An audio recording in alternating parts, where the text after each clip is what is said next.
Hello everybody, I'm ToorajipourOptimization and welcome to the presentation on optimization of pore compressibility analysis during supercritical CO2 exposure and dissolution. In this presentation I will go through introduction and theory of the project, and then we will look at literature review and methodology, and at the end we will have a result of this project. So as an introduction, capture and geological storage of CO2 is increasingly seen as a viable strategy to reduce the release of greenhouse gases into atmosphere. It is possible to inject carbon dioxide into underground geological structure either for geosequestration purposes or to enhance hydrocarbon recovery.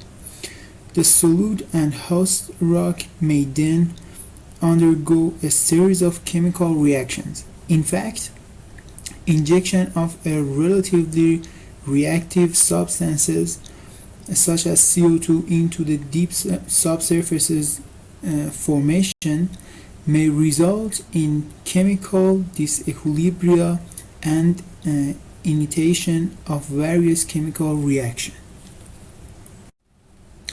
The main questions or the key questions in this study is to optimize the approaches we can take and studying on pore compressibility of carbonate samples.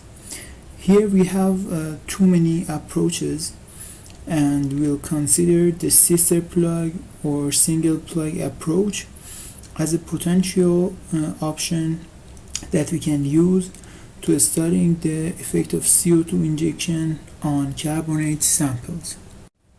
As you know, subsurface geological formations must include the following characteristics to be suitable for CO2 storage. The first is storage capacity. It's just like room for the anticipated volume of CO2. After that, we have injectivity, capacity to take the amount of CO2 at a rate that is delivered from the CO2 emitters, or a sufficient permeability.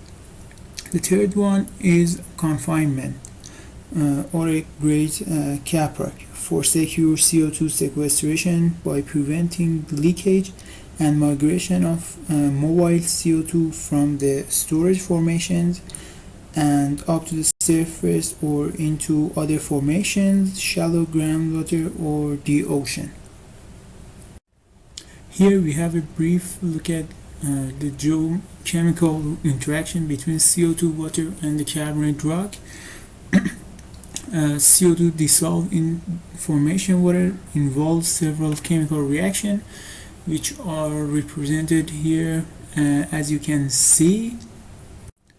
And here are two schematics for dissolution and compaction mechanism in fractured carbonate rocks.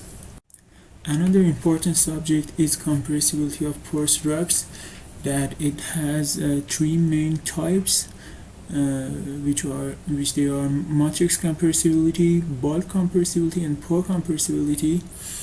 And we are going to work with the pore compressibility in the next slide and in this work. And here are some previous works that were related to our subject that mentioned in this slide. These are the methodology that we used and the test we did on the core samples from outcrop. We measured porosity and permeability, and also XRD analysis to find the main minerals and composition of the rock.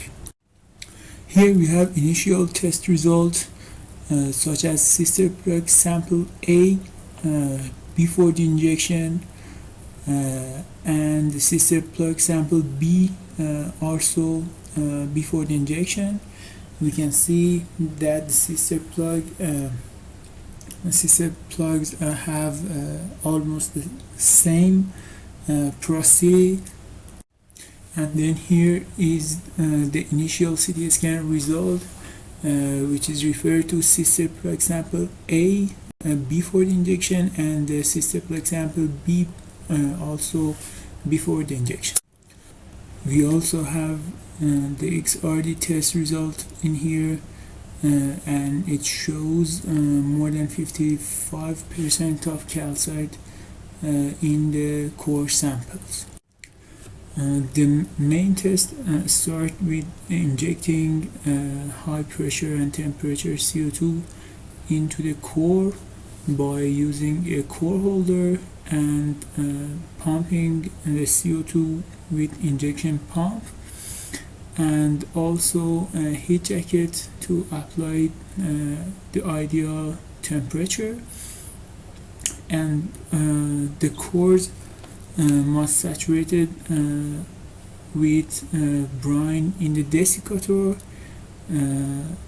and also there is a oil pump for applying the confined pressure around the core. Here are the schematic of the test condition. The pressure, temperature, and the test duration are also shown. We used 3060 psi for applying the CO2 and injecting it to the core, and this process had take long for 12 hours. In post test process, we used again porosity, permeability, CT scan, and compressibility test to measure the parameters of the cores. Here are some results of compressibility test, such as before injection compressibility from sample A sister plug and the after injection compressibility from sample B. And if you look at charts, it is obvious that they have the same trends and close results. Here are two other measurements for the compressibility of single plugs C and D. And if you look at charts, you can see that the trend in C single plug is similar to the sister plugs, but in the D single plug we have another trend in changes of compressibility, and it shows that single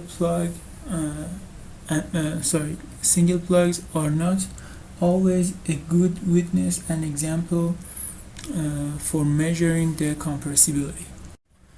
And here are the results and the main discussion. Number one, the results show a decrease in porosity and permeability for both single and sister plug samples. There was a clear reduction in pore compressibility for the case of single plug. Number two, although the results of changes in petrophysical parameters and CT scan profiles equivalent to dissolution of two approaches were largely similar, they showed different behavior in variation of the pore compressibility. Number three, one of the main conclusions is that the use of sister sample plug for pore compressibility measurement depends on the pore structure of rock sample, mainly because the compressibility varies from a certain point onward. Number four, in case of using the sister plug sample approach, it should be noted that from the point where the cavities exhibit, the behavior are changes. And the pore compressibility also shows a sharp increase. Number 5. If data on rock structure and mechanical behavior of rock is available, the use of sister plug sample is recommended to measure the variation in petrophysical parameters, including permeability, porosity, and pore compressibility with a certain percentage of error. Number 6. By comparing the compressibility results for the sister and single samples, it can be seen that in some samples the rock structure was damaged by applying confining pressure, and after that the compressibility changes were very limited. And thanks for your attention. Thank you.